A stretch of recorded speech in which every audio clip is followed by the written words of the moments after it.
Visakhapatnam 2025 June 21న 11వ అంతర్జాతీయ యోగా దినోత్సవానికి వేదిక కానుంది.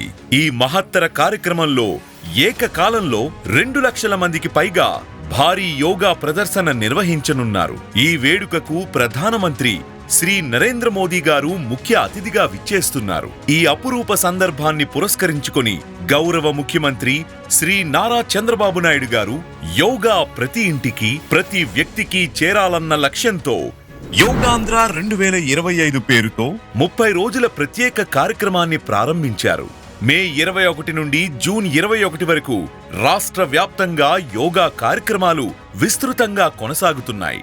ఈ కార్యక్రమం ద్వారా కనీసం 2 కోట్ల మంది ప్రజలు యోగాలో పాల్గొనేలా అవగాహన కల్పిస్తూ శిక్షణా కార్యక్రమాలను ప్రభుత్వం చేపడుతోంది. 10 లక్షల మందికి పైగా యోగా సర్టిఫికేట్లు ఇవ్వాలన్నది ప్రభుత్వ ప్రధాన లక్ష్యం. మన ఆరోగ్యం కోసం, మన కుటుంబం కోసం, మన రాష్ట్రం కోసం యోగాంధ్ర 2025 కార్యక్రమంలో ప్రతి ఒక్కరూ భాగస్వాములు కావాలి.